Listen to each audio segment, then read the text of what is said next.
Let's get some prize picks in today, guys. Let's recap last night's picks as well as just the general college football slate from yesterday. And let's start with the slip that I actually gave in the video. So I'm on Jack West over on the over receiving yards stacked with JJ McCarthy, Penix on their over pass yards combo, as well as two Michigan receivers.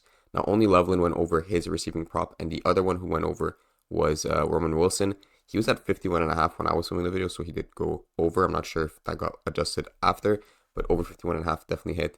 Then Cornelius Johnson did get the receptions, but not enough yards. So this was a brick. But if we look at all of the Washington receivers, none of them hit except Jack West over on. If you actually look at the main Washington receivers, none of them hit. So Odunze went under, as I was like kind of saying in the video, all these lines were too high. Odunze went under at 87. He was set at like 97.5 on price picks.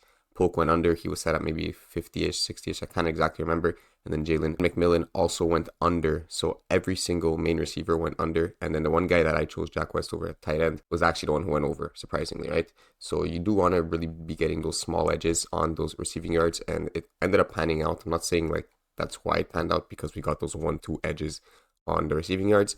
But you could see how powerful it could be. Because Dunze, I'm pretty sure on some sportsbook, he was set at like 86.5, maybe 87.5. So you can see how close it was compared to what we got him on price picks at 97.5. So now why did I take this entry after saying in the video that I want to go under on Penix and Odunze? Well, because eventually they dropped this, I guess it was a talk or discounted prop on Blake on the over rushing yards. So I wanted to make a nice correlated slip here. So I took Blake on the over rushing yards. I took McCarthy on less passing yards because if they're rushing more, they're going to be passing less, of course. And then maybe Washington would be behind, so they would have to chuck up the ball more, throw it more, and get more passing yards for Odunze and Penix. Also, the lines did drop from the time of the video. I believe he was at like 300.5, and Odunze was maybe at 97.5. So I got a little bit more value on that, so I grabbed the overs. Now, if you did grab the unders on Odunze and Penix, that of course did hit, as I suggested in the video. And also, if you grab the under on McCarthy and Wilson, that one did not hit. So overall, pretty interesting day. A lot of unders, especially on the main receivers on Washington. So if you grabbed a bunch of receivers on the under, you did well. Other than that, I put some other picks here for the Discord. And honestly, we didn't hit much. This was the only pick that was sort of profitable. Just Kyle Kuzma hooked on that 22.5 points. And then Halliburton, of course, got injured, which was really unfortunate. So overall, it was actually a minus 7.7 unit day on price picks, minus 5 unit day on underdog. And of course, you could always follow my pick. This is pretty much what you're going to see, minus 7.7 units if you check my units there. That ends my 3-day weekend streak of plus 53 units, and we're on to a new week now. Let's see how we do for the rest of the week. So let's get onto the board for today. I honestly don't have much. I have 2 picks for the NBA, and I want to just get into just some NFL strategy for Taco Tuesday. It is Taco Tuesday today. Nothing is up right now. I'll just tell you what to do once those tacos do pop up. The first pick I like is Desmond Bain on the under 39.5 PRA, and we can check him out on props.cash. He is set at 38.5 on FanDuel alone, but every other sportsbook has him at 39.5. You can see it doesn't look like there's much juice on his under. This PointsBet has him flat here. Caesars has him flat, but DraftKings and BetMGM do have slight juice towards the under. But on OddsJuice, we did flag him as a positive expected value play here at minus 121. So about 55% likeness that this prop goes under. And if we just check his splits in general, not looking too good. So 37% of the time he has gone under this 38.5 this season. We're getting him at 39.5, where we get an extra 4 games. It's only 26% of the time this season. Obviously, this is some games with Ja Morant, some games without, but Ja Morant is now out for the season after missing pretty much the whole season, and he has cleared this only 7 out of 26 times without Ja Morant.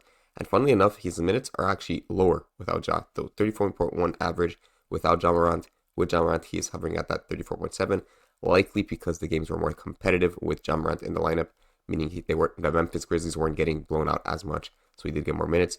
So that is something to consider when you're grabbing this under. So we'll keep him without Ja Morant here and see just his away splits. They are up against Dallas tonight with quite a decent spread. Luka Doncic is game time decision, so this could affect the spread, of course. Kyrie is playing as far as I know. Let's just check Bane away, and he's only cleared this 3 out of 14 times away this season without Ja Morant. I do want to check injury status on Luka Doncic here, so we could pull up underdog right here. They pretty much have this free one, and it's essentially listed probable for Luka Doncic. So pretty decent on that. Like, I'm not too concerned if he plays or not. But honestly, I'm not really in this for a blowout potential. Like, there is blowout potential, of course, at that minus 8.5 spread, especially without Ja. Memphis is going to have to get into the rhythm again without Ja, but I'm not liking this play strictly because of blowout. I just do think it is set too high even with Ja Morant out. We could even take a look at him with some projected higher minutes. And honestly, I was checking just general projections on minutes. On Sportsline, they have him projected at 34 minutes, which is pretty decent. And then RotoWire actually has him projected all the way at 38 minutes. So, they're not really projecting a big blowout for this, or else he wouldn't be getting 38 minutes. We can even check how he does around these minute marks. So from 38 to 34 minutes, we'll check that for now and then kind of widen the minutes gap. So 34 to 38 exactly is about 33% hit rate with these things, right? Away and without Ja. But if we go and grab just in general here, 6 out of 22 times he has cleared this, even with 34 to 38 minutes. Let's just widen it a bit, maybe 32 to 40 minutes. And we see that he has still only cleared this 31% of the time this season. So I'm liking Desmond Bane under 39.5 PRA as the first pick. Now the other pick is going to be on Austin Reeves under 6 assists. I think, again, this is another line that is set too high, but I think it's a lot of injury concern. So first of all, LeBron James is questionable. But guys, LeBron James and AD have been questionable all season, and they have only missed like 2 games each, I think. So LeBron James questionable for Tuesday, and even Underdog is saying there's likely no real chance that James misses the game against the Raptors. Because this has been the case pretty much all the season, you're going to see these guys are pretty much always game time decisions. Now for Anthony Davis, I think he was questionable. I'll check again. No, he's probable actually. So again, these guys are probably both going to play. That's kind of how it's been a trend of the season. With that being settled, we could take a look at Austin Reeves prop here, set at 5.5 on the sportsbook, but of course we're getting him at 6. I just showed you on Prizepicks. So the sportsbook have juice towards the over. Some of these have heavy juice. You can see all the way up to minus 154 on Caesars. FanDuel's a bit lighter on this. Their liking is over less, minus 130 and 100 on that. So 43% of the time he has cleared this over 5.5. We're getting him at 6, where we get a bit of an extra edge because 2 of his games actually pushed that. They are also playing at home, where he does have slightly better splits. You can see he has only cleared this 44% of the time, but that's over 6.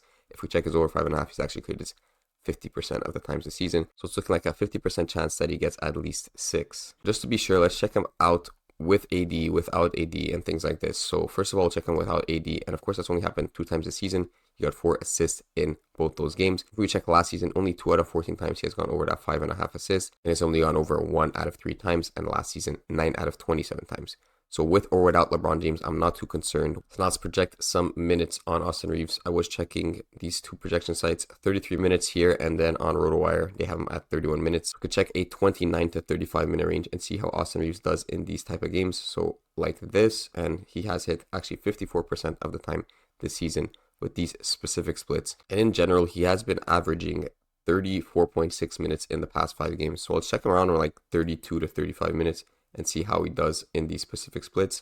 And you can see it actually does get better for him, but I'm not too concerned. It's about that 50% hit rate that we saw from before, but again, this is at the 5.5 assist.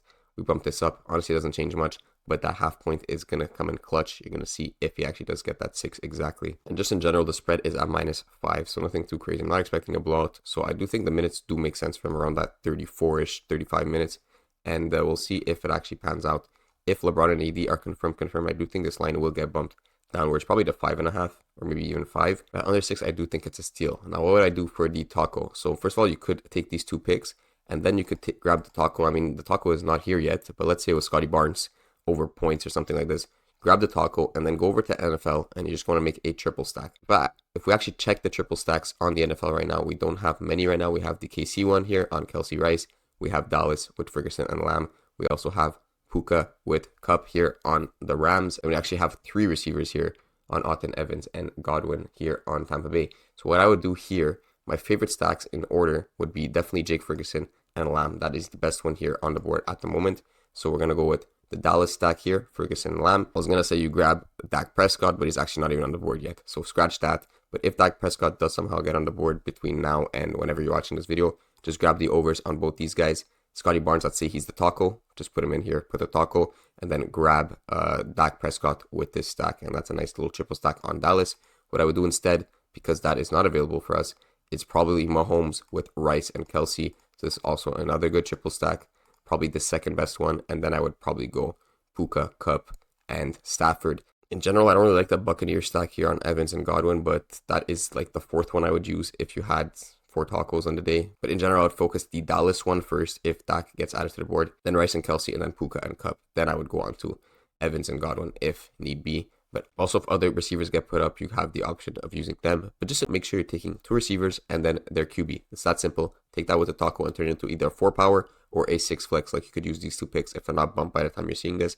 There's the taco, you grab these 2, you grab the taco, and then a triple stack. Very simple. Not, you could just turn it into a 4 power. Make sure you're 4 powering, never use flex.